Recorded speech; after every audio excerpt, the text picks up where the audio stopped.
This meeting is being recorded. Oke, siap direcord ya. Dan pada saat kita ngomong nanti, lalu biaya sewa bisa masuk nggak ke dalam HPP? Itu tidak masuk ke dalam HPP, tapi masuknya ke dalam biaya fix. Jadi kalau kita lihat di sini, ini adalah HPP. HPP itu sering saya sebut adalah variable cost, biaya langsung, biaya yang dikeluarkan untuk menyajikan jasa barang atau jasa ya penjualan. Ini besarnya sangat bergantung terhadap penjualan. Biasanya ini nyambung antara atas ini dan bawah ini. Jadi susah sekali mengukur HPP ya pada saat kita HPP satuan bisa ya, tetapi biasanya ini angka bergerak sesuai dengan ini. Tetapi beda lagi setelah kita menghitung HPP maka ada lagi namanya fixed cost. Fixed cost itu berapapun yang kita mau jualan, biaya itu pasti terjadi. Nah, teman-teman sering banget memasukkan biaya-biaya yang fixed cost masuk ke HPP. Dan juga begitu sebaliknya. Sehingga dengan ketidaktahuan ini membuat kita tidak bisa mengukur profit margin dan net profit margin. Di mana kita nih mahal? Apakah kita mahal di biaya fixed cost-nya atau di variable cost kita? Ya. Nah, setelah kita dapat 20 juta ini, jualan kita 100 juta HPP, ini namanya adalah gross profit. Apa itu gross profit? Profit kotor, profit yang belum dikeluarkan biaya rutin kita. Biaya rutin kita apa? Biaya-biaya misalnya biaya admin kantor yang tidak berhubungan langsung kepada produksi. Ya, ada biaya misalnya satpam, ya gaji satpam, ya masuk ke biaya tenaga kerja di sini yang tidak berhubungan dengan produksi barang yang kita jual. Lalu apalagi biaya ATK 500.000 sebulan. Lalu ada biaya listrik yang berapapun produksinya itu tetap kita akan keluar 2 juta. Ini namanya fixed cost. Jadi setelah kita dapat variable cost-nya udah dikurangin, kita dapat laba kotor, dikurangkanlah dengan namanya fixed cost 10.500.000. Mau 100 juta jualan di sini, mau 600 juta, 400 juta, maka fixed cost kita akan tetap. Maka apabila dapat angka di sini sebesar 9.500.000, ini namanya adalah laba bersih dari usaha. Nih, kalau mau dibeda lagi ya. Ini fixed cost-nya, ini laba bersih dari usaha. Lalu dalam usaha kita kadang-kadang kita iseng. Ada orang ke kandang beli kambing kita hidup. Itu tidak masuk dalam akikah kita karena akikah itu adalah jasa masak misalnya kita mengasumsikan gitu. Maka biaya beli kambing tadi atau ada anak kambing kita hidup di kandang, lalu ada orang nawar 300.000. Jangan masukkan ke dalam pendapatan di atas, tapi masukkan ke dalam pendapatan lain-lain. Pendapatan atau biaya lain-lain adalah pendapatan dan biaya yang tidak nyangkut urusannya dengan usaha bisnis kita. Misalnya yang kayak tadi saya bilang, kita misalnya bisnis akikah, tiba-tiba kita kemarin habis beli ada tempe berlebih produksi kita beli 10.000, ada yang Pak saya mau dong tempenya, masuk tuh misalnya 13.000 gitu ya, itu kita anggap sebagai pendapatan lain-lain ya. Oke, ini adalah pendapatan bersih net usaha kita sebelum pajak. Maka ini adalah net profit. Ya, jadi kalau teman-teman kalau dibilang orang apa itu gross profit? Gross profit itu adalah laba kotor. Laba kotor itu apa? Penjualan dikurangin HPP sebelum kena biaya fixed cost. Itu namanya laba kotor. Laba bersih apa? Setelah laba kotor dikurangin dengan biaya tetap. Ya, mudah-mudahan masih pada melek ya. Dari pingsan totonya pada puyeng semua nih. Ya, kalau ada pertanyaan ini. Kalau ada pertanyaan ya. Oke, next-nya. Apa yang dapat kita lakukan sebagai owner?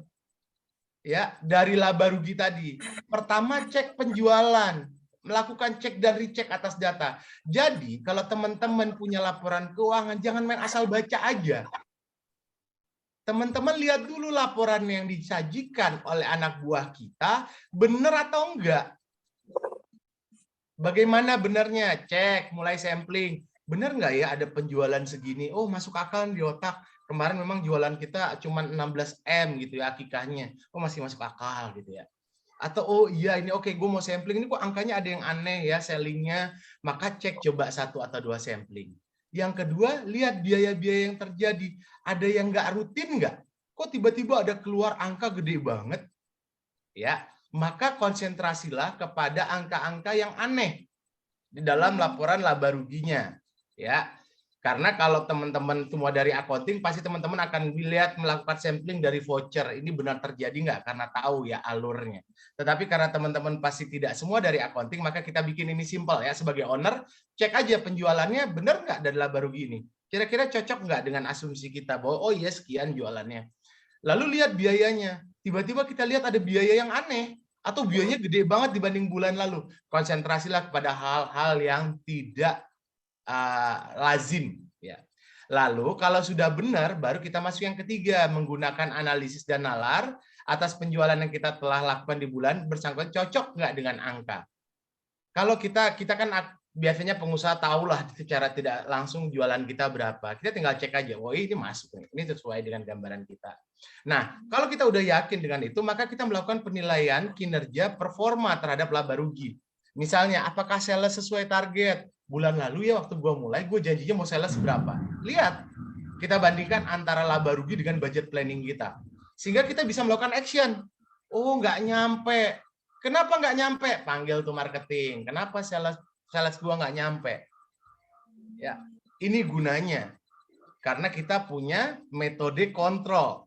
Yang kedua, misalnya sales sesuai target. Kita lihat antara ini apa yang harus kita lakukan. Wah, berarti ini mau dilakukan sama nggak strateginya? Atau ada perbaikan strategi untuk bulan depan salesnya naik. Lalu misalnya gross profit margin yang kita lakukan, apakah sesuai dengan yang kita harapkan? Misalnya gross profitnya tidak sesuai marginnya, mungkin HPP kita ketinggian. Padahal kita budgetin biaya kita itu sebesar X, tetapi karena ketinggian sehingga gross profit margin kita turun. Gross profit kita, margin kita dengan sales 100 juta, pikiran kita harusnya 25 juta di sini. Ternyata 20 juta. Coba lihat, ini ada nggak yang nggak sesuai dengan budget kita. Kita konsentrasi terhadap apa yang nggak sesuai HPP-nya. Untuk kita review ke depannya. Ya. Yang ketiga, apakah net profit margin sesuai dengan yang kita harapkan? 10 juta dengan 100 juta, gue punya uang di perusahaan 10 juta. Tiba-tiba jadi 12 juta, tiba-tiba jadi 8 juta. Pada saat 12 juta tanya kenapa, saat 8 juta tanya juga kenapa. Jadi pada saat tidak sesuai dengan planning kita, itu adalah clue bagi kita untuk melakukan revisi baik kepada target ataupun performa bisnis kita. Ya, ini yang bisa kita lakukan sebagai owner ya. Oke, next ya. Kebijakan apa yang bisa kita lakukan? Sales di bawah target. Review kinerja departemen marketing, terutama keefektifan metode pemasaran kita. Mulai jadi laba rugi ini itu bukanlah sebuah solusi dari bisnis kita, tapi sales laba rugi adalah indikator untuk kita drill down lebih jauh kepada manajemen kita. Jadi ini cuma sebuah data yang berbicara untuk kita mengambil tindakan. HPP naik, kita cari tahu. Ya, dari HPP kita yang udah kita budgetin yang mana yang naik.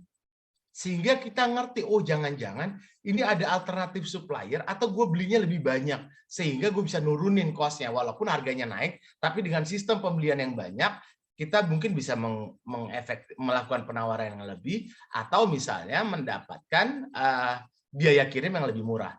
Fixed cost naik. Oke, fixed cost naik nggak bisa diapa-apain misalnya. Fixed cost itu adalah biaya tetap kita. Misalnya listrik naik. Oh, ternyata net profit margin gue turun karena biaya listrik naik. Oke, apa kebijakannya? Mau naikin harga salesnya kah? atau ya udah ini masih dalam range kita. Sehingga laba rugi itu adalah sebuah laporan indikator, kalau anak Bang Diki kemarin bilang itu adalah dashboard bagi kita untuk melihat what should we do, apa yang harus kita lakukan terhadap bisnis kita. Ya, analisis profit margin. Ya, kita lihat profit margin kita tadi ya, profit margin ini. Artinya 10 juta ini dibandingkan dengan 100 juta. Berapakah net profit margin kita? 10 juta dibagi 100 juta, maka dikali 100, maka 10% net profit margin kita. Apa benar planning kita 10% net profit margin? Nah, itu adalah menjadi bahasan kita dalam memanage laporan keuangan. Berikutnya saya akan menjelaskan yang kedua adalah balance sheet atau lebih dikenal dengan neraca balance. Neraca saldo. Apa itu neraca saldo? Ya, bentar, ini nggak bisa dilihatin. Ini bisa dihilang nih. Sorry, ini kumatin aja. Oke, neraca atau balance sheet adalah laporan posisi keuangan yang berfungsi menaksir kesehatan keuangan perusahaan. Kalau laba rugi tadi dalam satu periode tertentu, tapi kalau balance sheet atau neraca saldo kapanpun kita mau lihat harus bisa. Karena kita bisa menggunakan laporan ini kapanpun. Jadi kalau balance sheet atau neraca saldo itu ada dua, ada debit, ada kredit. Karena saya nggak akan sanggup untuk menampilkan dua-duanya, maka saya pisah ini. Ada debit yang kita bahas mengenai positif, aktivanya atau aset atau harta yang kita punya. Yang ke kanan adalah liabilities atau hutang yang kita punya. Kalau saya bilang dalam laporan keuangan, ya atau misalnya nanti saya bisa share ya. Laporan keuangan, aset ini adalah harta yang kita punya di perusahaan. Ya, sementara liabilities ini biasanya kiri kanan ya teman-teman. Kalau lihat neraca saldo ada kiri ada kanan. Kanannya isinya adalah liabilities, kirinya adalah aset. Aset ini adalah semua harta yang kita miliki. Yang kanan menunjukkan dari mana uang itu kita miliki. Ya, ini hartanya, aset, ini sumber hartanya. Ya. Oke, itu gambarannya. Apa isinya? Ada pertama dari aset balance sheet itu atau neraca saldo adalah current aset atau biasanya disebut dengan harta lancar. Ya, bahasa Indonesianya. Kalau teman-teman lihat biasanya disebut harta lancar. Harta lancar itu apa? Cash, uang kas dan yang ekuivalen dengan kas, contohnya bank. Yang kedua, piutang. Ini account receivable bahasa Arabnya nih. Piutang. Inventory, persediaan. Prepaid expense, biaya yang dibayar di muka, biasanya adalah sewa. Ya. Investment, investasi yang jangka pendek di bawah 1 tahun. Kalau udah lebih di atas 1 tahun, maka di bawahnya masuk ke dalam properti. Karena ini sesuatu aset yang lebih dari 1 tahun atau susah dicairkan. Kalau yang ini gampang dicairkan. Kursornya kelihatan ya? Ya. Yang bawah ini adalah fixed asset atau yang dalam menggunakannya kita butuh waktu untuk mencairkannya. Sementara ini yang gampang dicairkan. Apa yang gampang dicairkan? Kas, bank, ya, piutang, ya. Walaupun piutang agak susah dicairkan biasanya gitu ya, apalagi galakan yang utang daripada kita gitu ya. Mungkin teman-teman tahu ya, piutang itu beda sama utang. Piutang itu ada orang berutang sama kita, ya. Yang ketiga adalah inventory, persediaan, cabai, beras, ya. Itu lebih gampang dicairkan. Prepaid expense adalah biaya sewa yang biasanya kita terima di muka, kita bayar di muka. Kita terima di muka, ya. Lalu ada investment kita yang di bawah 1 tahun. Apa yang long aset, ya, atau aset jangka panjang, biasanya properti, tanah, bangunan, peralatan, ya, bangunan dan peralatan, bangunan, ini peralatan, equipment, dikurangin dengan akumulasi. Nah, mungkin teman-teman sering bingung, akumulasi itu apa sih? Kok selalu ada di laba rugi? Jadi mungkin saya jelasin dikit sini. Akumulasi depresiasi itu adalah hukum perlakuan akuntansi terhadap barang-barang yang memiliki masa umur. Misalnya kita punya laptop, kurang lebih kita pakai 3 tahun. Ya, pada saat kita beli 4 juta, kita tahu dipakai untuk 3 tahun. Sorry, harganya 3 juta dipakai untuk 3 tahun. Maka kita harus menyusutkan setiap tahun 1 juta, supaya nanti tahun ketiga saat komputer ini rusak, ya, maka kita bisa beli lagi beli lagi komputernya, ya.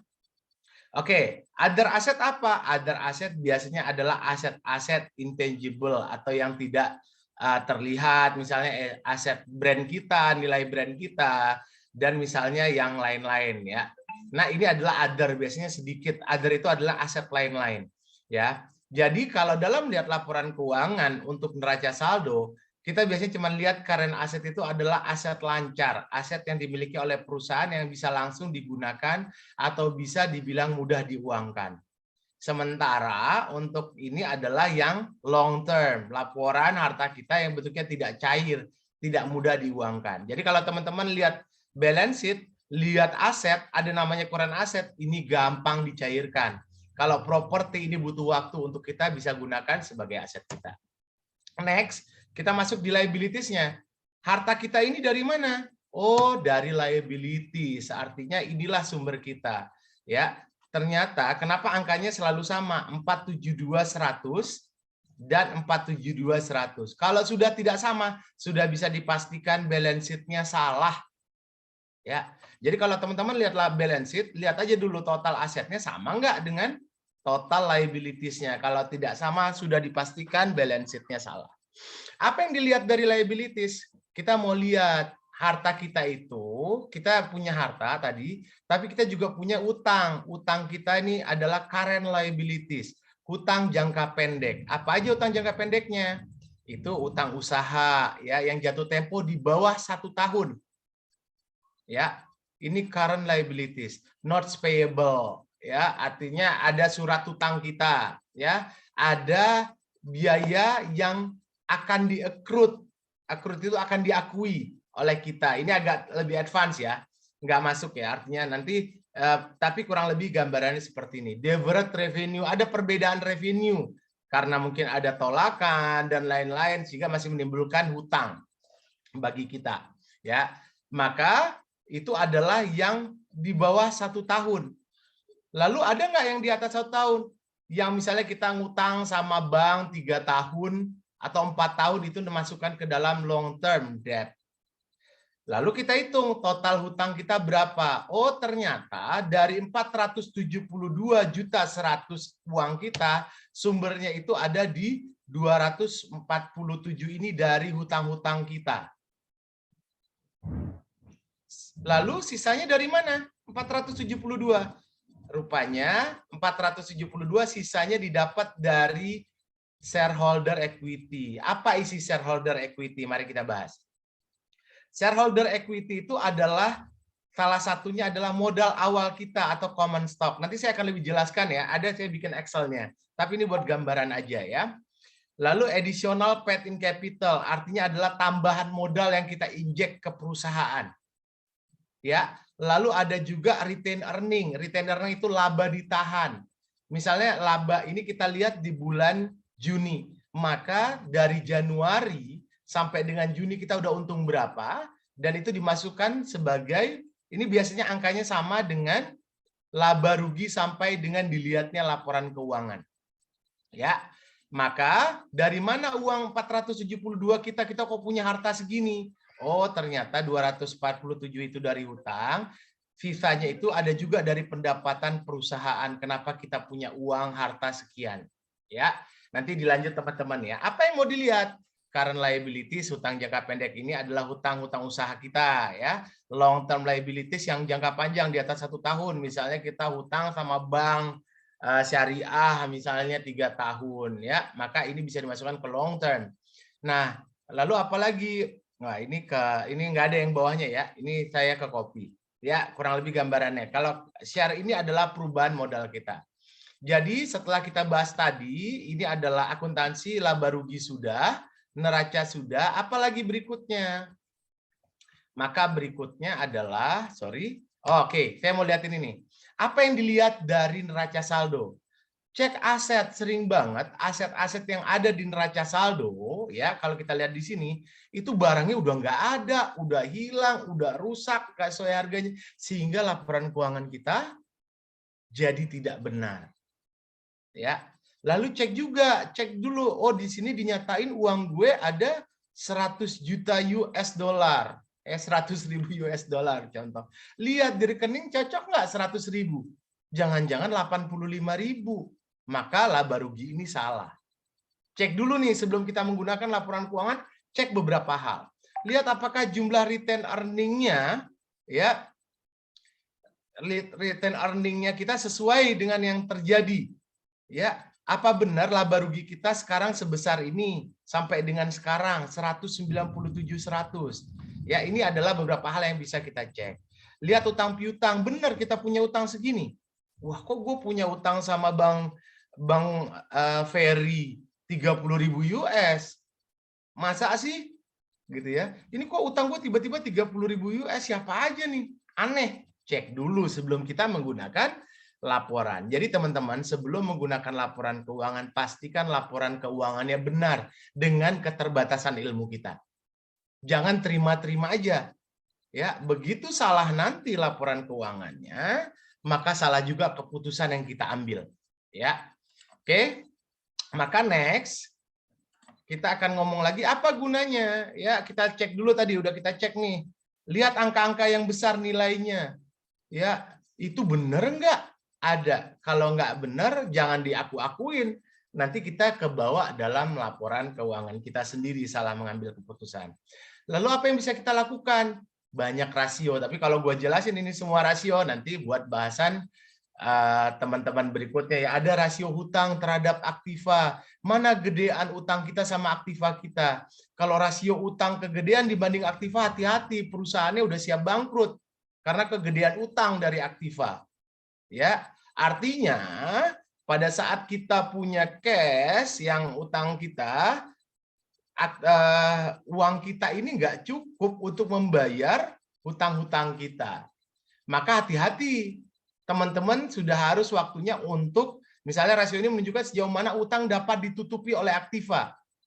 Kita punya hutang lancar, tapi uang kita kayaknya yang lebih kurang dari 1 tahun itu nggak cukup nutupi hutang. Maka harus ada tindakan.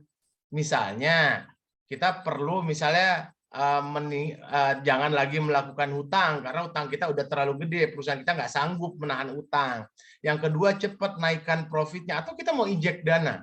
Jadi ini akan mempengaruhi. Kenapa? Karena bisa jadi kalau kayak gitu, kita bisa jadi kekurangan uang dalam menjalankan perusahaan kita. Ya, yang berikutnya adalah perputaran piutang. Ya, semakin tinggi rasionya maka semakin baik. Jadi kalau orang keuangan itu berpiutanglah lama-lama, berpiutanglah cepat-cepat. Kalau orang punya utang cepat tagihnya. Kalau punya utang lama bayarnya. Ini agak Yahudi dikit, tapi itulah keuangan. Karena itu jadi rasio bagi mereka. Jadi biasanya kenapa kita kalau orang itu bilang, enak ya Carrefour, mereka itu kalau bayar ke kita 3 bulan, karena itu adalah performance bagi mereka. Begitu uang kita pada saat kita naruh kambing ke Carrefour, misalnya dibayar 2 bulan, maka uangnya diendapkan oleh keuangannya Carrefour, dapatlah metode penambahan nilai daripada saving perusahaan. Maka performance keuangannya lebih baik. Ya, ini agak sedikit Yahudi, cuman memang itulah laporan keuangan. Ya, lalu perputaran aktiva total aset turnover, penjualan per total aktiva. Kita mau lihat penjualan kita ini dibandingkan aktiva kita gede atau kurang, gitu ya. Kalau misalnya uang kita ada 100, aktiva kita ada 1 juta, lalu kita mendapatkan penjualan 200.000, oh ternyata gue naruh uang 1 juta, ya, cuman hasilnya sekian perputarannya. Cuman jadi berapa? Total aset turnover atau penjualan per aktiva dibagi dengan total aktiva dikali 100%. Ya, tapi ini nggak usah terlalu detail ya. Nanti teman-teman mungkin bisa baca. Ini ada rasionya semua di Google. Karena kita mau lebih paham mengenai keuangan dulu supaya lebih banyak bisa ngobrolnya ya. Kebijakan apa tadi salah satunya udah saya bilang ya, nanti mungkin bisa dibahas ya. Nah, yang ketiga tadi kita sudah bahas mengenai laba rugi, yang kedua kita sudah bahas mengenai neraca saldo, yang ketiga kita akan bahas mengenai laporan perubahan modal. Apa itu perubahan modal? Kita mau lihat dari pertama kita berdiri tahun 2017 sampai di Januari 2018 modal kita nambah nggak sih? Oh, awal saya nyetor 293. Modal tambahan yang saya dapat, modal tambahan untuk tahun berakhir 31, saya ada nyetor lagi 100 juta. Nah, tetapi di tahun berjalan sampai dengan Januari, saya perusahaan sudah ngasilin profit 917 dan saldo laba bertahan di bulan Januari 2018 sudah ada 352. Jadi, berapakah total dari 917 sama 352 adalah saldo laba ditahan atau retain earning sampai dengan 31 Januari sebesar 1,269. Modal kita di tanggal 31 Januari sudah naik. Waktu kita mulai 31 Desember cuma 293, kita injek di awal Januari 100 juta, lalu ada dari laba rugi penambahan sekian, 1,26, ternyata di akhir di 31 Januari 2018 uang awalnya 293, perusahaan kita sudah berkembang sebesar 1.663 juta. Ya, laporan perubahan modal ini biasanya digunakan untuk melihat apakah dana yang kita alokasikan untuk menjalankan bisnis ini berkembang dengan baik, sehingga kita tahu apakah kita harus menaikkan performa perusahaan, menginjek lagi untuk mempercepat perkembangan perusahaan, atau kita bilang malah perusahaan nggak keren. Daripada gua taruh uang di situ, mendingan gua taruh investasi tempat lain atau gua simpan di deposito. Nah, ini salah satu guna daripada laporan perubahan modal. Gua genjot ya, udah jam 9. Tadi setelah kita ngomong akuntansi, kita ngomong finance. Kalau finance, ya, finance itu adalah budget dan planning, ya. Jadi kalau tadi kita sudah bahas ya, accounting adalah membahas mengenai masa lalu, udah kita bahas lah, baru rugi, neraca, equity. Maka sekarang kita bahas mengenai finance. Finance itu adalah kita membudget dan planning. Setelah kita tahu akuntansi udah kita baca, kita mau ngomong nih ke depan, kita mau gimana perusahaan kita udah tahu nih kondisinya.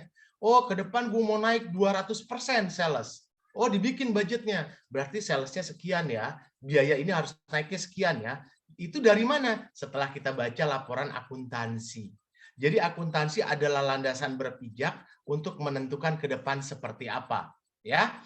Nah, lalu dimasukkan ke sistem, dapatlah 3 laporan keuangan. Pertama adalah budget planning, yang kedua adalah performance report, yang ketiga adalah cash flow. Apa budget and planning? Kita mau ngasih tahu, kita mau kata Bang Ulum, perusahaan akan kita naikkan salesnya 130% dari bulan kemarin. Karena kemarin udah 100 juta, kita menaikin 130%, maka salesnya akan jadi 130 juta, beli kambingnya jadi misalnya 90 juta, itu naik semua ya, yang variable cost-nya. Jadi itu akan menjadi kontrol kita dalam menyiapkan keuangan. Oke? Nah, performance report apa? Kalau udah kita budget planning, maka kita mau lihat, misalnya tanggal 7, kita punya performance report. Ini budget aktualnya ini dari laporan accounting. Wah, ini sesuai budget atau tidak? Oh, kita lagi on track atau tidak? Oh, ini nggak on track, kita harus cepat, ini nggak bisa nih. Biaya marketing segini, harusnya salesnya udah segini.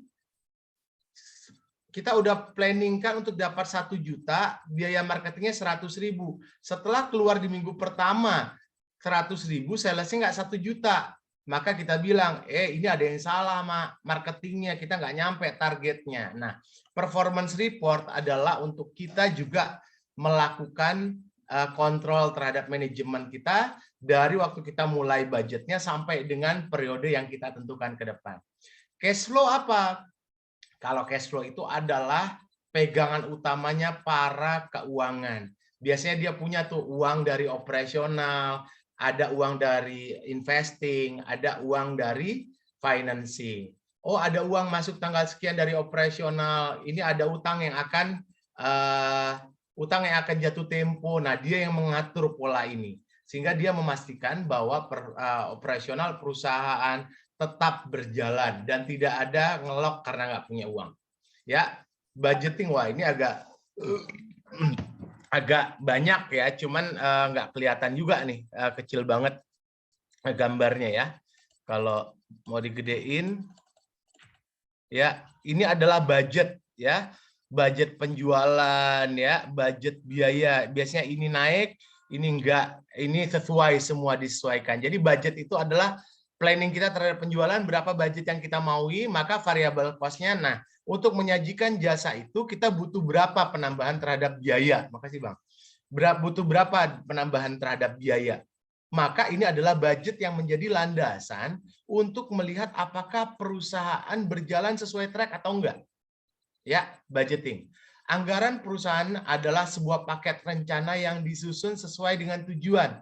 Jadi biasanya kalau bos sudah ngomong, gue mau naik 140%, maka orang finance langsung hitung, berarti gue akan beli kambing sekian, gue beli cabai sekian, gue beli ini sekian, gue beli ini sekian, pegawai gue kurang dong nih, orang yang motong-motongin, maka gue akan narik pegawai sekian. Itu budgeting adalah sesuatu yang kita rencanakan karena ada keputusan dari atasan untuk melakukan penaikan pengembangan scale up, ya, atau bisa juga malah perusahaan bilang, bosnya bilang, kita mau sebenarnya sales kita udah cukup, tapi lebih efisien, turun 10%. Saya mau turunnya ini, itu budget planning. Jadi nanti dibilang sama orang keuangan, oh jadi ini Pak dikurangin, saya maunya ini lebih diatur deh sama vendor ini, saya nggak mau nih cost-nya sekian. Jadi budgeting itu adalah metodenya bagaimana merencanakan performa kita ke depan. Budgeting planning. Nah, tadi yang kedua adalah performance dan report. Maka kita membahas, oh kita sudah punya budget 3,5. Lalu kita punya realisasi 3,5 sesuai target. Yang kita bahas apa? Kenapa selisih? Nah, selisih ini yang menjadi bahasan. Ya, bahasan mingguan, bulanan, 2 mingguan, terserah aja mau ngatur performance report ini per kapan. Bisa juga per quarterly, bi-weekly ya, untuk melihat performance report. Ya. Oke.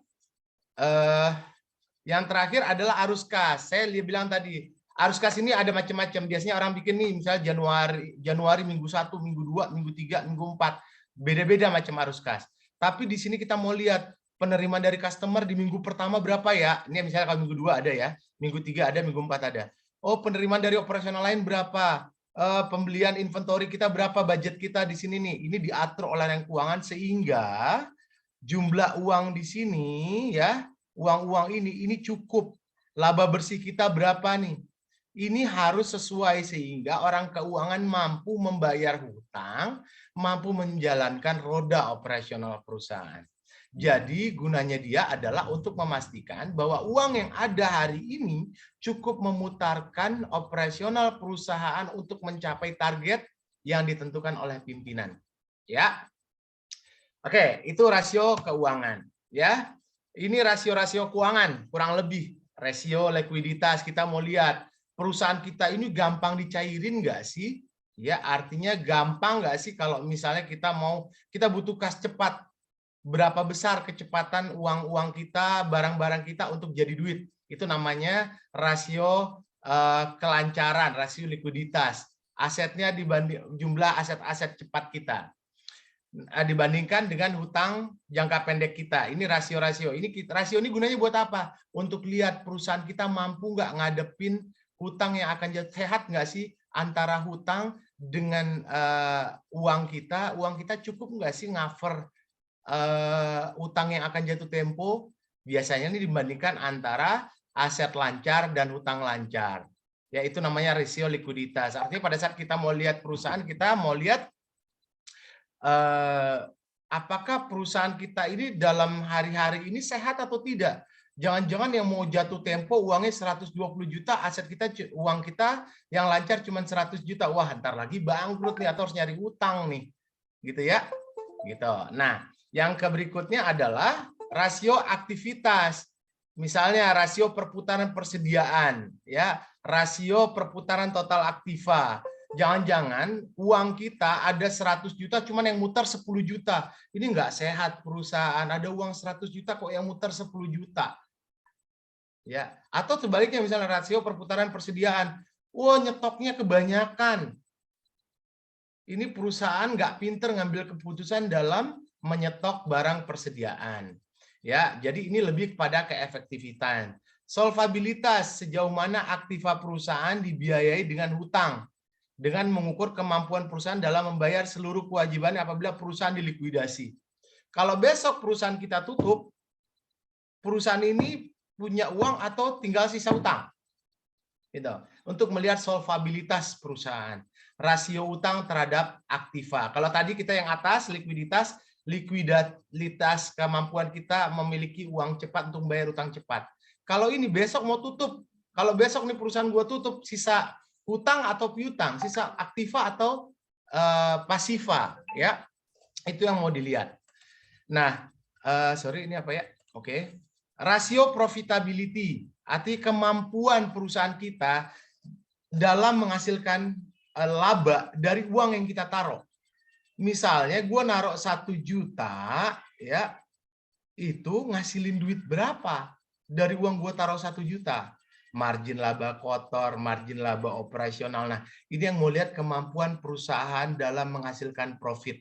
Nah, ya ini kurang lebih beberapa rasio-rasio ya. Oke, bahasa dasar nanti kita buat bahas-bahas ya. Bahasa dasar laporan keuangan. Debit kurang kredit biasanya 0 ya. Aktiva itu adalah kewajiban plus modal. Aktiva itu biasanya sumbernya adalah, jadi aktiva itu sama dengan kewajiban plus modal. Apa yang kita punya itu biasanya sumbernya dari hutang dan modal ya. Penjualan bersih, penjualan dikurangin potongan penjualan sama retur penjualan. Pembelian bersih adalah pembelian plus beban angkut pembelian, potongan pembelian, retur pembelian. Harga pokok penjualan, pembelian bersih, ini bahasa akuntansinya ya. Sebenarnya adalah kalau mau gampangnya HPP adalah biaya yang kita keluarkan untuk menyajikan sebuah barang atau jasa. Tapi dalam accounting rumusnya biasanya pembelian bersih ditambah persediaan awal dikurangi persediaan akhir ya HPP. Laba kotor adalah penjualan bersih dikurangin dengan HPP, ya belum masuk fixed cost. Laba usaha adalah laba kotor dikurangin atau net profit margin, bahasa Indonesia laba usaha itu adalah laba kotor dikurangi beban usaha. Laba bersih adalah laba usaha plus pendapatan yang bukan dari usaha dikurangi beban luar usaha. Ini laba bersih, ya. Sementara laba bersih setelah pajak adalah laba bersih yang dikurangin dengan pajak. Oke, itu teman-teman gambarannya kita ya. Tapi ini bisa gua tunjukin yang ini nggak ya? Bentar ya teman-teman ya. Saya mau liatin sedikit biar lebih gampang. Bukan Excel. Excelnya di PowerPoint. Oke. Oke, ini aja. Udah share-nya kelihatan ya laporan laba rugi? Iya. Langsung kelihatan nggak ya? Hijaunya dilebarin dulu. Hijaunya dilebarin gini? Iya, dilebarin. Oke. Ke kanannya dilebarin. Ini kelihatan nggak laba rugi gue? Iya. Nah. Oke. Ini. Apa? Hijau yang sebelah kiri dilebarin. Ini? Ya. Hijaunya hijau. Nah, ya. Oke. Ini kelihatan ya teman-teman ya? Bang moderator kelihatan ya? Oke. Ini saya mau contohin gue punya perusahaan laba rugi ya. Laba rugi Bank Satrio sama Bank Ulum. Ini kan kompetitor usaha yang luar biasa ya. Antara Bank Ulum dan Bank Satrio. Ya. Di Bank Satrio penjualannya sama 100 juta. Tetapi kalau kita lihat laba kotornya, ternyata Bank Ulum laba kotornya dari 100 juta bisa menghasilkan laba kotor cuma 22 juta. Bank Satrio bisa 29 juta. Apa yang terjadi? Ternyata HPP-nya Bank Ulum lebih tinggi dibanding dengan punyanya Bank Satrio. Artinya di sini kalau kita sebagai pemilik perusahaan kita tahu yang mau kita perbaiki, HPP gue kemahalan. Ini yang diperbaiki HPP-nya. Apa yang mahal dalam gue belanja? Ya. Nah, kita turun lagi. pada saat ini namanya adalah biaya-biaya fixed cost atau biaya-biaya yang tetap berapapun produksi kita, ini pasti harus keluar bulan itu. Ada biaya OB, tenaga kerjanya, yang ini ada biaya misalnya tukang pijat kita di kantor ya, lalu ada biaya marketing, karena berapapun yang kita lakukan, biaya marketingnya tetap kita bayar, lalu listrik tetap kita bayar, internet tetap kita bayar, sewa tetap kita bayar, transportasi, telekomunikasi, depresiasi tetap terjadi, jadi biaya ini tetap kita jadi. Nah, sebelum kita bahas ke bawah, maka kita lihat dulu berapa laba kotor kita. Maka sering banget kalau ngobrol sama teman-teman, emang lu gross profitnya berapa? Laba kotornya. Baru kita bahas dulu, oh ternyata emang lu strategi marketnya adalah memang lu main profit laba kotornya kecil. Ya, Bang Ulum mainnya di 22% untuk hantem marketnya Bang Satrio. Jadi dia main untung kecil, yang penting laku banyak gitu ya. Nah, ini yang dirapikan adalah HPP-nya dan harga jual. Kalau berurusan dengan laba kotor. Tapi begitu kita ngomong ke bawah, laba bersih, fixed cost, biaya yang pasti, ini biasanya berhubungan dengan economic of scale. Artinya sebenarnya gini, kita ngomong pada saat tadi udah 29% laba kotor dengan fixed cost yang sama nih ya, 5 juta, ini lebih parah lagi Bang, ini juga biaya marketingnya ketinggian, 5 juta, sehingga udah laba kotornya rendah, biaya ininya lebih tinggi 2 juta, sehingga sama-sama jualan 100 juta, tapi nggak ngatur biaya Bang Ulum, profitnya cuma 6 juta, 6% net profit marginnya. Sementara Bang Ulum jualan 100 juta, 15 juta, dapat satu vario tiap bulan. Kalau Bang Ulum cuma dapat satu motor vario second. Ya, jadi pada saat lihat laporan keuangan, mari cek dulu HPP kita yang berurusan dengan biaya operasional kita. Di situ kita rapiin dulu. Oh, emang sesuai strategi kita. Kenapa Bang Ulum jualannya 100 juta kok cuma 22%? Kan gua maunya main profit rendah. Karena gue mau hantem pasarnya Bang Satrio. Boleh juga.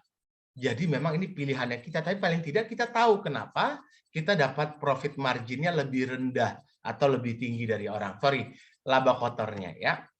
Yang berikutnya adalah kita ngomong fixed cost-nya. Kenapa fixed cost Bang Satrio lebih gede? Bang Ulum lebih gede ya. Sorry, ini Bang Ulum ya. Bang Ulum lebih gede, 2 juta. Wah, karena biaya marketing gue, ini nggak apa-apa gue kalah bulan ini. Tapi bulan depan dia janji sama gue 3 bulan sales gue akan langsung naik 3 kali lipat. Itu namanya informasi yang tidak bisa disebutkan oleh business owner karena ada keputusan-keputusan manajemen. Beresiko nggak Bang Ulum? Beresiko kalau misalnya 2 bulan sampai 3 bulan ke depan, ternyata uang penjualannya tidak naik ya. Nah, jadi teman-teman pada saat lihat laporan keuangan yang salesnya sama, sebenarnya ada laba kotor, persentase laba kotor yang berbeda karena HPP-nya beda. Lalu pada saat kita ngomong net profit margin before tax ya, sebelum pajak, laba rugi sebelum pajak dan bunga, maka kita lihat di sini ternyata Bang Satrio lebih tinggi dapat 15% karena dia bisa nekan 2 juta lebih murah dibanding dengan Bang Ulum. Kata Bang Ulum, kenapa? Ya saya kan perusahaan baru, saya masih mau hantem harganya Bang Satrio, yaitu sah-sah aja. Tapi paling tidak dengan adanya laporan laba rugi, kita tahu action apa yang kita lakukan dan implikasinya seperti apa. Ini kita ambil contoh lagi laba rugi. Ya, ada orang yang sibuk ngomongin sales saja, ya, tapi dia lupa bahwa sales dia tidak memperhatikan laporan laba ruginya. Sales dia 200 juta. Ini kita ambil contoh nih, Bang Satrio, Bang Ulum. Bang Satrio 200 juta salesnya. HPP-nya 27% juga. 29 juta, 54 juta. Ini persentase laba kotor nih ya. Tetapi setelah dapat net profit margin ternyata cuman beda 3 juta. Apa yang terjadi? Bang Ulum pada saat menaikkan biaya fixed cost dari 14 juta ke 36 juta untuk mendapatkan 200 juta, ternyata 200 juta ini nggak cukup. Kalau mau naikin biaya segede ini, sales lu jangan 200 juta. Harus lebih tinggi. untuk mendapatkan profit margin. Jadi kadang-kadang teman-teman suka menambah biaya ini, nambah itu, tapi naikin salesnya cuman 100 juta. Kalau mau naikin biaya fixed cost, hati-hati dengan capaian sales. Sehingga sering banget teman-teman cuma ngomongin wah gue udah jualan 200 juta, jualan 500 juta, 600 juta, 800 juta. Padahal angka jualannya sama dengan, ini kita ambil contoh nih, ini kenaikan salesnya 2 kali lipat, tapi karena dia nggak kontrol fixed cost-nya, akhirnya untungnya sama aja, capeknya lebih capek. Kalau harga kambing 2 juta jadi bedanya 2 juta kali 2 juta, maka ini bedanya 50 ekor. Lebih capek motong 50 ekor tapi profitnya cuma nambah 3 juta. Ini adalah kemampuan kita dalam mengatur biaya di perusahaan kita. Saya ambil contoh lagi. Naik 300 juta nih, ya. Misalnya yang tadi masih di 28%. Biayanya sama nggak? Sama 51 juta. Masih 11%. Ya, cuman 33 juta naiknya. Naiknya 100 juta, dari 100 juta, tapi kenaikan laba bersihnya cuman tetap di 11%. Ini masih 15%, ada yang salah. Harusnya dalam men-scale up, ya, kita harus punya profit yang sama bersih. Justru harusnya scale up itu kita punya profit margin lebih gede karena fixed cost kita tetap, sales kita naik, dan kita bisa membeli barang dalam jumlah yang cukup besar. Nah, saya ambil contoh nih. Ya. Ini penjualannya 300 juta, dia dapat profit 11 juta. Ya, seharusnya kalau dia, si Bang Ulum, dengan biaya operasional sebesar ini, ya, dengan salesnya 300 juta, dia cuma dapat profit 11%. Tapi kalau dengan jumlah fixed cost yang segini, Bang Ulum bisa jualan 600 juta, net profit marginnya naik dari 11% menjadi 20%. Apa yang salah di sini? Pada saat naik cost sebesar ini 51.500.000, tapi sales yang ditargetkan cuma 300 juta. Harusnya jangan, karena angka segini harusnya disesuaikan dengan sales, ya. Oke, itulah Barugi sedikit gambarannya. Neraca adalah seperti ini ya. Kalau kita tadi lihat, saya lihatin ini aktiva lancar, aset lancar, kas. Bank ini adalah Bank Satrio, Bank Ulum, Bank Ferry ya. Ada Bank Rian, ada Bank Fahmi ya. Ini bank-bank semua, piutang ya, persediaan, asuransi dibayar di muka. Ini adalah uang yang cepat untuk kita cairkan. Sementara aset jangka panjang yang susah jual saham ya. Karena biasanya ya, kecuali saham-saham yang blue chip ya, artinya itu bisa masuk ke sini karena cepat ya, karena memang niatnya untuk jual beli saham. Peralatan susah dijualnya, penyusutan kecuali mungkin banyak tukang loak ya, tanah susah dijualnya. Ini adalah aset kita yang agak susah diuangkan. Sementara yang ini adalah hutang jangka pendek. Makanya tadi ada rasio, seberapa kuat aset lancar kita menutupi hutang lancar kita, itu mempengaruhi kesehatan perusahaan kita.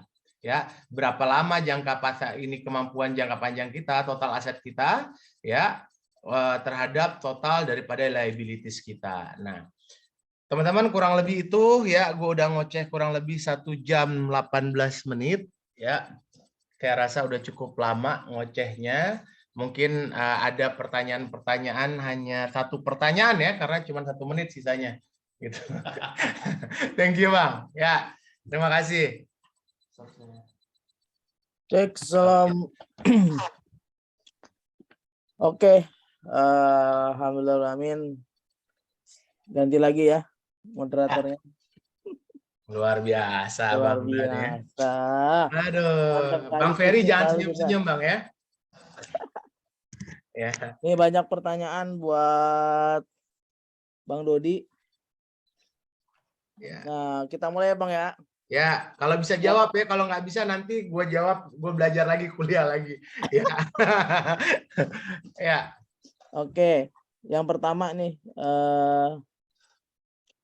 biaya marketing itu masuk fixed cost, tapi ada yang menghitung biaya marketing itu dari omset. Maka masuk hitungan mana? Gimana? Maaf. Biaya marketing itu masuknya fixed cost. Ya. Tapi ada yang menghitung biaya marketing itu dari omset. Nah, kira-kira Biaya itu masuk marketing dari omset. Jadi gini, kira-kira masuk yang kalau mana dibilang hitungan fixed masuknya cost? gini, gua ngerti maksudnya biaya marketing dari omset. Artinya itu dalam menentukan target. Dalam laporan keuangan, biaya marketing biasanya dimasukkan ke dalam fixed cost, ya, dalam laporan keuangan. Tetapi dalam menentukan biaya marketing, dalam membudget atau planning, biasanya dibilang gini, gue mau dapat omset 300 juta, maka biaya marketing gue sekian, budget gue. Gitu. Maksudnya itu, dibedakan antara pola pikir sama perlakuan akuntansi. Perlakuan akuntansi adalah memasukkannya dalam fixed cost. Ya, artinya kita sudah menentukan. Kenapa gue taruh budgetnya itu adalah 10 juta untuk mengejar target 300 juta. Dalam perlakuan akuntansinya itu ya, dalam perlakuan akuntansinya itu harusnya tetap masuk di fixed cost, ya. Boleh nggak dimasukkan ke variable cost? Ya, kalau cuman misalnya biaya ads, ya, biaya SFB mau dimasukin itu namanya modified, artinya keuangan mau disesuaikan dengan bisnis, ya monggo aja. Tetapi cuman biaya ads-nya, biaya tenaga marketing biasanya tetap masuk di fixed cost. Kenapa? Berapapun salesnya, biaya marketing, tenaga kerja marketingnya segitu tetap kita bayar tiap bulan. Jadi fixed cost itu yang pasti kita bayar tiap bulan. Sementara variable cost kita mau menyesuaikan dengan sales. Ya Bang Ulum ya? Gitu Bang. Siap. Nih, tapi ini pertanyaan kedua yang masih agak bingung ya cara Ya. membahasakannya. Cara Wajib menetapkan harga dari HPP kira-kira berapa persen? Apa maksudnya? Oke, menetapkan harga jual dari HPP. Teman-teman, Oke. bisnis yang kita ini cukup luas, cukup tebel ya dompetnya, karena bisnis kita masih di angka 30% profit margin. Biasanya kalau orang-orang yang sudah masuk red ocean, kita banyak nih teman-teman yang jualan itu udah mulai masuk ke red ocean. Kita mampu nih, banyak teman-teman kayak kita di Angkatan Domba mungkin masuk di 30% ya. Tapi teman-teman yang lagi kompetisi di tingkat harga murah-murahan biasanya lari ke 10%, 15%. In average pada umumnya biasanya bisnis itu profitnya 20-25%. Tapi boleh nggak untung 10%? Itu pilihan bisnis. Ya, kuat nggak mau puasa 10%? Karena kata dia, alasannya kenapa 10%? Saya mau hantam bisnisnya Ulum. Ulum udah kegedean marketnya, gue mau bikin margin gue 10%. Harganya gue turunin. Gitu loh. Yaitu pilihan bisnis. Tetapi pada umumnya 20% sampai 25% itu adalah average gross profit rata-rata ya. Rata-rata gross profit di 20 sampai 25% lah. Kalau makin rendah berarti bisnisnya memang sudah masuk ke red ocean. Atau teman-teman menempatkan bisnis teman-teman ke red ocean. Boleh nggak? Ya boleh-boleh aja. Selama masih kuat ya monggo. Selama mau puasa mainnya bilang, oke, gue mau untungnya 13%, tapi gue mau salesnya jadinya karena gue mampu menghantam market gitu, walaupun 14%, tapi gue bisa jualan dari 3 miliar. Ya monggo aja, itu pilihan bisnis. Tapi ingat, profitnya cuma 13%. Maka hati-hati di efisiensi produk. Biaya-biaya kita di bawah tadi. Ya. Itu kurang lebih gambaran. Kalau ditanya berapa persen, rata-rata 20-25%. Akikah rata-rata masih di 30%. Kalau ada yang bilang 15% gross profit, antara penjualan dikurangin HPP, yaitu pilihan perangnya dia, nggak disalahkan juga. Tapi siap-siap ada orang yang punya tebel dompetnya, artinya tebel profit laba kotornya, dia lebih mampu dalam mengembangkan bisnisnya. Sementara yang tadi sibuk untuk efisiensi, perang ini, perang itu, dan lain-lain. Tapi itu adalah call-nya para pemilik bisnis dan tidak ada yang salah dengan itu. Oke. Tapi asal punya indikator di laporan keuangan ya. Siap-siap. Ya. Oke, yang pertanyaan selanjutnya. Mau tanya coach. Jika yang coach lo.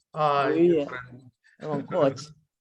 Jika yang dicatat sebagai sales itu bulan Januari, padahal pengantaran akikahnya masih bulan Maret. Biasanya DP-DP nih. Ya. HPP-nya masuk ke bulan Januari atau Maret sesuai tanggal pengantaran akikah. Oke. Accounting ada berbagai macam pengakuannya, namanya ada accrued atau perpetual. Ya, didasarkan atas pergerakan uang, didasarkan atas transaksi itu terjadi. Tetapi kita langsung kepada poinnya ya. Kalau menurut saya, sebagai juga pelaku akuntansi, maka apabila dealnya terjadi di Februari dan belum dilakukan pelaksanaannya, maka kita masukkan itu sebagai pendapatan diterima di muka. Jangan masukkan ke laba rugi, tapi masukkan ke neraca saldo. Uangnya diterima dan kita punya pendapatan diterima di muka. Jangan langsung dimasukkan ke dalam laba rugi. Kenapa? Karena nanti mempengaruhi performance kita, melihat performance keuangan kita. Padahal itu belum kita lakukan, tapi kita udah anggap itu sebagai keuntungan di bulan itu. Tapi kita masukkan ke neraca, karena neraca itu cuma memindahkan, oh kita nambah uang, ada DP orang 1 juta untuk bulan, misalnya kita ngomong Oktober ya, buat bulan November, kita udah November. Ada orang DP buat bulan November, maka gue masukin ke neraca, uangnya nambah 1 juta, tetapi gue juga punya hutang 1 juta, arti kalau bahasa accounting ya. Gue punya pendapatan diterima di muka itu 1 juta. Pendapatan diterima di muka itu tidak masuk di laba rugi, tapi masuk di neraca saldo. Gitu. Jadi laba rugi kita tetap bersih, artinya tidak ada membingungkan pada saat kita lihat performa kita bulan itu. Gitu. Oke. Siap. Ya. Oke, Kang Ferry nanya nih. Ya, berat dah. Kapan bisnis Akika kita membutuhkan seorang accounting khusus, bahkan manajer keuangan khusus, terutama untuk kita-kita yang Akikanya baru skala kecil? Berarti nggak usah. Nggak usah. Lo berdukun aja Bang Ferry. Ya. Jadi gini, apapun ke bisnis yang harus kita sadari adalah bisnis itu untuk memperkaya kita. Kalau kita tidak tahu, maka kita kapan tahunya bisnis ini ngayain kita atau enggak sih? Maka biasanya dalam perusahaan, begitu bisnisnya jalan, yang paling pertama di-hire orang itu accounting. Nah, apakah perusahaan itu, kita itu udah butuh nggak? Kita butuh nggak sih accounting? Butuh banget. Laporan laba keuangan butuh nggak? Butuh banget. Ya, untuk melihat performance kita. Tetapi sama dengan ads, kita bisa menggunakan pihak ketiga. Nah, ini kan dikit lagi salah satu kita naik level nih. Saya dengar DPP kita itu sudah menyiapkan salah satu langkah untuk mengenal keuangan dengan adanya sistem ERP ya kalau tidak salah ya. Itu hanya untuk kita mulai memahami bahwa oh biaya kita sekian, walaupun itu belum detail tapi at least itu sudah kita sebagai orang pebisnis kita tahu sales kita berapa, biaya kita berapa dan kita lagi untung berapa. Jadi ini langkah yang apalagi tidak terlalu mahal. Maka pada saat kita bilang keuangan, maka sama kayak ads. Ya udah ada yang murah kok, ada yang mahal kok, gitu loh. Mungkin cari pihak ketiga bisa atau kita menggunakan ERP ini untuk memulai kita sense terhadap laporan keuangan. Tapi ditanya apakah laporan keuangan penting? Ya penting, nggak usah dia. Bini kita aja marah kalau uang nggak jelas antara yang masuk sama yang keluar. Bisa perang ya Bang Ferry ya? Bisa berubah posisi tidur tuh antara kiri dan kanan gara-gara laporan keuangan nggak jelas antara yang masuk dan yang keluar, gitu. Gitu Bang. Ya Bang ya. Ampun ya Bang Ferry. Gitu. Ini ada siapa lagi? Siap. Itu Bang jawabannya Bang. Oke, ini dari Bang Ari nih. Aduh. Ketika kita ingin meningkatkan performa usaha kita dengan mencari investor, jadi goalnya mencari investor, kira-kira parameter apa aja yang perlu disiapkan dari sisi proyeksi keuangan dan bagaimana membuat proyeksi tersebut? Oke, ini agak berat, apalagi untuk teman-teman. Sebenarnya investor itu akan masuk apabila dia melihat laporan kita memiliki performance yang keren. Performance yang keren itu biasanya lihat dari mana? Return on investment. Ya, ini ada lagi namanya mengukur kinerja keuangan. Tapi biasanya ini udah lebih berat lagi. Bang Ari karena udah kepintaran jadi bahasannya agak berat nih. Ya, return on investment. Ya, ROA. Ya, return on asset. Jadi investor mau lihat kalau gue naruh uang 1 juta di perusahaan lo, gue dapat uangnya berapa? Baliknya berapa sih?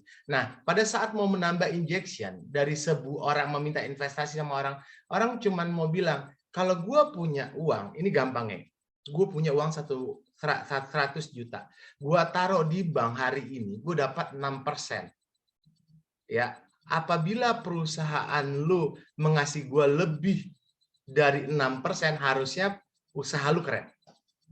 Itu aja standar pola pikirnya teman-teman kalau mau nanti mintaan Bang Hari itu panjang ya. Tetapi pola pikirnya gitu. Maka di situ dilihat return on investment-nya berapa. Kalau gua naruh 100 juta jadi uangnya berapa. Karena kalau gua taruh di bank 100 juta, gua dapatnya 6 juta. maka kalau gue taruh di bisnis ini dapat berapa? Maka dia melihat total investment dibandingkan dengan berapa uang yang dia terima. Ya, maka pada saat kita mau minta injection sama pihak ketiga, paling tidak standarnya adalah apakah laporan keuangan kita perputarannya lebih baik dibandingkan investor naruh duit di bank. Dan apakah harta kita lebih banyak aset kita dibandingkan dengan liabilities kita. Jangan-jangan aset kita banyak, tapi itu sumbernya adalah dari short liabilities semua. Jadi ini lebih detail lagi. Tapi saya rasa kalau kita bahas terlalu ke sana, saya teman-teman mungkin belum perlu ke level itu. Tetapi adalah bagaimana laporan keuangan projection sebenarnya standar pertanyaan pertama daripada investor. Apakah perusahaan yang sekarang sehat atau enggak? Yang kedua, lu minjem duit kenapa? Mau gedein seberapa? Dan bagian gue berapa? Gitu. Itu gambarannya, Bang.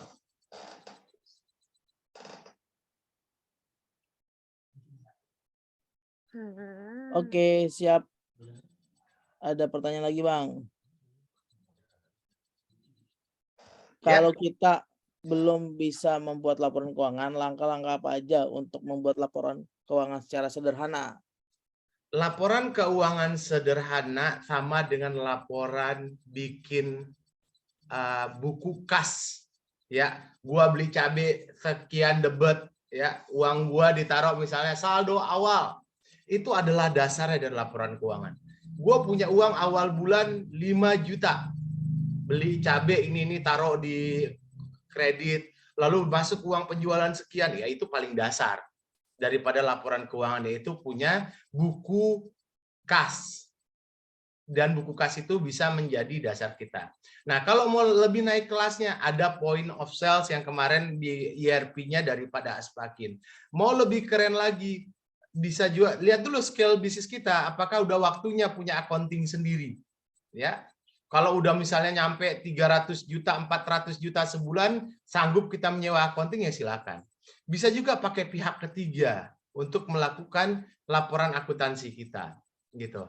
Ya, dengan simple, karena orang accounting mengerjakan laporan keuangan kita harusnya simple, ya, karena bagi kita itu biasa bikin laporan keuangan. Tapi kan yang paling susah dari laporan keuangan adalah bagaimana kita mengalokasikan pola pikir kita terhadap biaya yang timbul. Oh, ini masuknya ke aset. Oh, ini masuknya ke laba rugi. Oh, ini nggak bisa nih, harusnya turun sekian. Yang paling susah adalah kebiasaan kita dalam memecah kemanakah biaya yang terjadi itu ke dalam laporan keuangan yang ada. Kurang lebih itu, Bang Diki. Siap. Siap. Oke. Ya. Bagaimana? Banyak yang nanya. Gue pikir nggak banyak nanya keuangan. Pada benar banget sama keuangan nih. Padahal gue udah siapin cuma satu pertanyaan tadi. Ya, lanjut. Oke. Ya. Ini mumpung akhir tahun, gimana cara membuat biaya budget planning untuk tahun depan? Nah, dalam membuat budget tahun depan pasti belajar. Jadi tadi kita udah belajar, ada accounting, ada finance. Untuk membuat budget tahun depan, belajar dulu accounting kita. Kita ini berapa hari ini? Penjualan kita misalnya 100 juta tadi. HPP kita 78 juta. Dari sinilah biaya ini kita berapa semua. Disinilah accounting ini laba rugi, neraca, saldo. Ini adalah landasan kita dalam membuat rencana kita ke depan. Oh, ternyata kalau gue lihat produksi kita kemarin, itu anak-anak belum sibuk, tapi kita jualan 100 juta, masih bisa nih nanggung 200 juta nih. Maka salesnya gue naikin, tapi gue nggak nambah biaya pegawai. Jadi benar-benar planning ke depan itu sangat bergantung dari existing yang terjadi sekarang. Apakah kita mampu? Oh, ternyata ada dari metode marketing kita yang ini keren. Ini kayaknya kita bisa nembus di angka sekian. Maka budgetnya itu sangat bergantung daripada apa yang kita lihat terhadap bisnis kita sekarang dibandingkan dengan mampu nggak kita menaikkan itu. Jadi planning budgeting itu sangat bergantung terhadap penilaian kita terhadap performa accounting keuangan yang ada sekarang ini. Gitu, Pak. Dan keberanian kita dalam menaikkan penjualan, keberanian kita dalam memperbesar, mempertaruhkan uang kita, seberapa kuat uang kita ya. Jadi planning itu sangat bergantung terhadap laporan keuangan yang kita miliki hari ini dan sebuah mimpi yang kita tujuin. Gitu. Oke. Ya. Ini pertanyaan terakhir untuk sesi Pak, pertama. ada lagi sesi berapa? Lu gua ajar lagi. Udah bentar lagi apa nih sholat subuh. Ya. Oke, Ya. apakah modal dengan cara utang itu wajib meski biaya operasional bisa tercover tanpa pinjaman? Waduh. Lah, ngapain gini ya, modal itu biasanya injection, biasanya karena mau ngembangin usaha dengan penambahan, dengan profit yang ada. Misalnya gini, gue punya uang 100 juta, profit gue cuman 102 juta. Dan kalau gue mau multiply ini, gue harus ngumpulin lagi 2 juta, ini butuh 6 bulan ke depan. Tapi kalau gue injek sekarang 100 juta lagi, gue yakin ini akan langsung cepat naiknya. Jadi kalau mau biasanya penambahan modal itu atau injection dana, karena kita yakin bahwa strategi yang kita gunakan ini bisa memultiply berkali-kali, tapi dalam menjalankannya kita butuh injection tambahan duit. Karena kalau menggunakan uang yang ada, ini lebih lama waktunya. Itu pilihannya kenapa kita menggunakan modal. Yang kedua, kalau menggunakan modal, hati-hati nih teman-teman. Ingat, long liabilities atau hutang jangka panjang gunakan untuk aset jangka panjang. Jangan sampai hutang, apalagi ini, hutang jangka pendek digunakan ya untuk investasi jangka panjang. Ini ada teorinya. Jangan pernah minjem uang di bawah 1 tahun untuk melakukan investasi yang lu yakin akan baru menghasilkan profit 2 tahun. Gunakan pinjaman jangka panjang untuk investasi jangka panjang. Gunakan pinjaman jangka pendek untuk investasi jangka pendek. Ya. Dan pada saat teman-teman meminjam uang untuk operasional, berarti itu namanya bukan untuk pengembangan, tapi adanya bisnis kita butuh penyelamatan karena tidak performa baik, sehingga kita butuh sekoci nyelamatin modal karena kita tahu apa yang mau kita perbaiki. Tapi kalau teman-teman nggak tahu juga apa yang mau diperbaiki, udah rugi aja minjem terus, ya itu namanya ngapain minjem, itu siap-siap bangkrut gitu Bang Diki. Siap. Ya. Ada yang nanya lagi nih. Ya. Kalau mau resign boleh ya teman-teman ya. Oke. Nggak usah lah. Terkait laporan keuangan kita, nanti apabila laba, maka aspek perpajakannya bagaimana? Berapa pajak yang harus kita bayar? Kan kita sebagai UMKM. Oke, perpajakan berbeda. Perpajakan itu adalah pihak ketiga, ya, stakeholder yang membutuhkan laporan keuangan. Apa aja biasanya? Ini saya belum mempelajari lebih jauh mengenai perpajakan, tetapi biasanya perusahaan itu, apalagi sudah PT, maka ada pajak badan, ya. Maka pertama kita wajib memotong pajak pegawai kita. Kita sebagai wajib pemotong badan wajib pemotong pajak, ya. Ada itu istilahnya. Jadi kita wajib memotong pajak tenaga kerja kita. Itu nanti bisa menjadi cash pajak masukan dan pajak keluaran pada saat kita membayar kepada negara. PPN 10% biasanya terhadap, kenapa sebutnya PPN? Pajak pertambahan nilai. Apabila kita merubah sebuah produk. Nah, ada kambing, kita rubah menjadi masakan, merubah kambing menjadi masakan, kambing 800.000, ya, menjadi kita jual menjadi 1,2, 800 ke 1,2, ini ada perubahan pertambahan nilai dari 800 ke 1,2, 400.000. Maka PPN-nya harusnya kena terhadap pajak pertambahan nilainya atau 400.000 tadi. Nah, kalau sudah masuk ke pajak, maka untuk pajak itu harus bijak menggunakannya.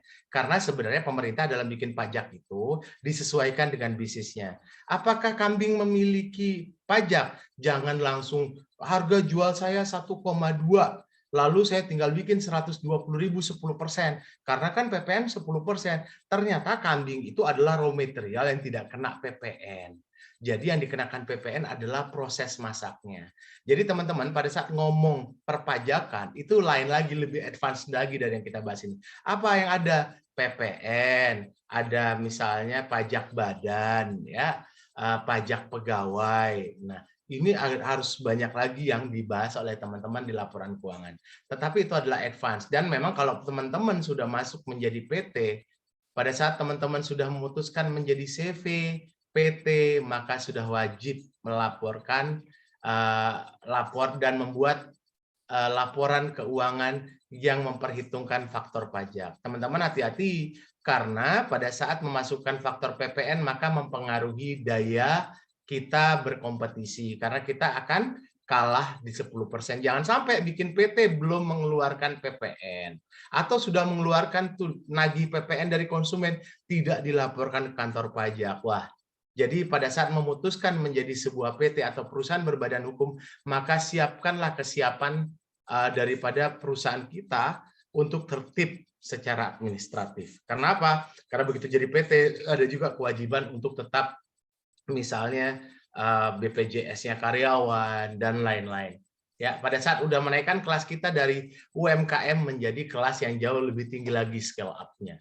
Hati-hati karena tidak banyak perusahaan, tidak sedikit perusahaan yang salah dalam memanage perpajakannya. Gitu. Ya, gitu Bang Diki. Oke, terakhir. Ya. Kira-kira ada referensi aplikasi accounting menurut coach yang bagus? Iya, kalau accounting secara umum, ya banyak orang menggunakan laporan-laporan accounting yang menggunakan aplikasi sebenarnya yang simple hari ini, ya dengan pihak ketiga. Tetapi itu masalahnya teman-teman sudah mampukah membayar karena aplikasi ini itu butuh pembuat atau penginput yang mengerti mengenai keuangan, ya. Nah, kalau memang sudah siap, maka hire-lah orang, aplikasinya banyak. Misalnya kita bisa ngomong MIOB, bisa menggunakan jurnal, bisa menggunakan lebih tinggi lagi kalau perusahaan-perusahaan udah menggunakan Oracle, SAP, tapi saya rasa nggak usah karena itu nggak akan mampu kita. Tapi pada umum yang standar saja MIOB system, ada Accurate, ada jurnal, ya bisa dipakai. Tetapi itu dalam melaksanakannya, eksekutornya atau kita si perusahaan harus mengerti akuntansi. Dan kita harus ngasih tahu kepada mereka, oh ini harus masuk ke biaya ini, oh ini harus masuk ke dalam HPP, oh ini fixed cost. Karena mereka cuman alat. Mereka tidak akan mampu menerjemahkan bisnis kita tanpa kita yang mengasih tahu. Ini masuk ke biaya ini Pak, ini masuk ke ini, di aset kita ada ini aja. Nah, yang paling sederhana menurut saya benar-benar gebrakannya daripada Bang Fahmi kemarin and tim ya dengan mulai mengajarkan teman-teman menggunakan alat sales kemarin karena itu dasar dulu kita tahu berapa sales kita tahu sales langsung saya udah lihat kemarin ada HPP-nya langsung kita bisa tahu gross profit kita berapa, ada fixed cost yang masuk ke situ ya. Paling tidak sebelum kita melompat ke yang lebih tinggi, kita sudah punya bridging dulu dengan hal-hal sederhana. Saya rasa gebrakannya dengan ERP kalau tidak salah itu gebrakan yang bagus untuk teman-teman semua di Aspakim ya, untuk start mulai ya melakukan mulai mengenal apa itu laporan keuangan. Dari situ nanti bisa masuk ke tahap yang lebih tinggi selanjutnya. Gitu, Bang. Oke. Oke. Siap. Sudah selesai pertanyaannya, alhamdulillah. Iya. Ya, buat teman-teman terima kasih buat Kang Dodi ya. Sama-sama. Memberikan kita ilmu yang Masya Allah. Kalah sama Bang Diki kemarin lah. Walah, ini bukan soal kalah, soal pusingnya. Oke, terima kasih Bang. Siap, Kalau dari sama-sama. saya pribadi banyak terbuka ya terkait dengan accounting di bisnis Akika. Kemudian buat teman-teman yang mau sharing-sharing lagi sama Kang Dodi, bisa di grup ya. Kang Dodi termasuk Ya, orang. nanti kita ketemu di meet up lah. Kalau mau Nah, baru saya sharing-sharing, bilang. kita Tapi ketemu kalau di mau meet bertatap up. muka, itu di meet up insya Allah. Ya, insya Allah. Kang Kita Dodi, tunggu ya. teman-teman semua di meet up ya. Insya Allah meet up selalu menumbuhkan orang-orang hebat berikutnya. Amin, amin, amin. Amin. Siap, sebelum kita selesai, mungkin bisa dibuka kameranya buat teman-teman. Kita akan foto bareng. Foto bareng. Bang Ilham udah tidur tuh, mukanya doang ditaruh situ, Bang. Oke.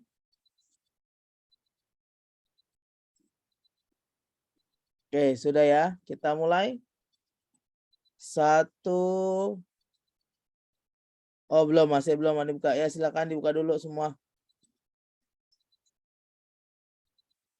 Oke, udah dibuka semua. 3, 2, 1, gaya.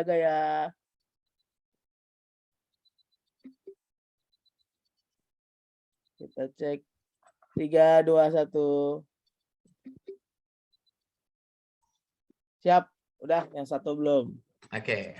Oke, terima kasih Kang Dodi, teman panitia. Insya Allah kita 80 akan bertemu di minggu depan untuk ngebisikin, dan jangan lupa bagi teman-teman yang belum daftar, masih ada kuota ya. Kalau nggak salah tinggal berapa puluh lagi untuk di Aspakin ya, di Aspakin Meetup 2022 nanti. Sebelum itu nanti khawatir udah ke harga normal 1,2 juta. Jadi buat teman-teman silakan daftar kalau bisa dengan tim, karena kita akan berbicara banyak ya. Tadi ada yang ngomongin soal keuangan, ada yang ngomong soal marketing, nanti ada ngomongin yang soal branding dan tugas owner kayak gimana. Pokoknya banyak banget. Oke ya, terima kasih buat Kang Dodi, buat teman-teman panitia, kemudian OC, SC, dan para member Aspakin yang telah hadir maupun yang non member ya. Ada yang belum daftar, silahkan daftar jadi member Aspakin. Oke, kita tutup dengan baca alhamdulillah, alhamdulillahirabbil alamin. Alhamdulillahirabbil Terima alamin. kasih. Assalamualaikum warahmatullahi wabarakatuh. Terima kasih semua. Terima kasih Assalamualaikum semua. Terima warahmatullahi kasih. wabarakatuh. Assalamualaikum warahmatullahi wabarakatuh. Terima kasih.